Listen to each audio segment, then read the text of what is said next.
మాది సీతానగరం మండలం, తూర్పుగోదావరి జిల్లా. అయితే అక్కడ మా మరిది గారు చనిపోయాడండి. ఫిబ్రవరి నెల 3వ తారీఖున చనిపోయాడండి.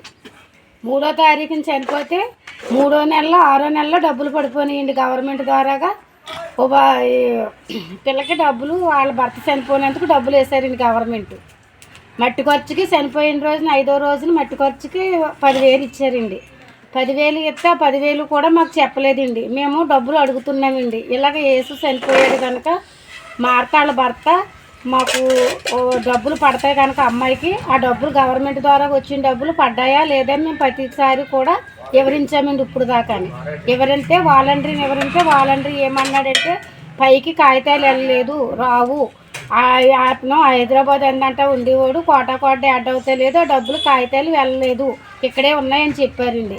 చెప్పిన తర్వాత సరే అనేసి కొన్ని రోజులు పోయిన తర్వాత అక్కడ ప్రెసిడెంట్ గారిలో కలిసి ప్రెసిడెంట్ గారి ద్వారాగా మేము పంచాయతీ దగ్గరికి వెళ్ళాము.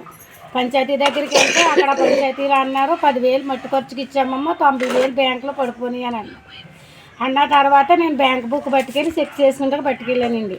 చెక్ చేసుకున్న తర్వాత ఆరు కూడా పడలేదంటే బ్యాంక్కి ఫింటు కొట్టించి చూశానండి.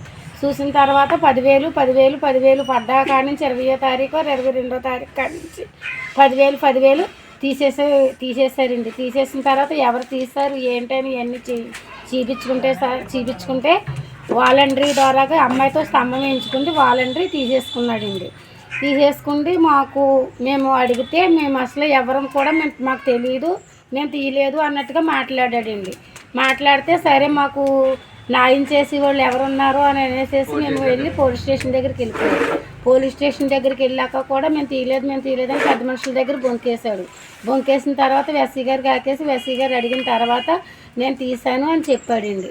చెప్తే సరే అనేసి మేము కూడా రేపు సాయంత్రం తీర్చుకుందామన్నారు ఎస్సీ గారు. మేము వచ్చేస్తామండి. తర్వాత అదొకటండి పట్టాకాంతం ఇల్లు నాడం లేదని పట్టాకాంతం మా మరిది గారు దాయమని ఇచ్చాడండి. వాళ్ళకి దాయమని ఇచ్చిన పాపానికి 60,000కి తనఖా పెట్టాడు. ఇక్కడ అనేసి 60,000 చంటిబిడ్డతో ఉన్న మా చెల్లి మా అత్త 60,000 ఎక్కడ తిప్పలు పడిందో ఎలా పడిందో ఎలాగోలాగా పడి 60,000 కట్టించుకుంటే ఆ పట్టాకాంతం మాకు ఇచ్చారండి. అది కూడా మా గ్రామ పంచాయతీ వంగలపూడి గ్రామ పంచాయతీలో ప్రెసిడెంట్ గారి ద్వారాగా మేము కట్టామండి. ఆ డబ్బులు కూడా మేము ఉత్తుని కట్టాం కనుక ఆ డబ్బులు కూడా మాకు చెల్లించాలని మేము కోరుకుంటున్నామండి. మాకు న్యాయం చేసి పెట్టండి.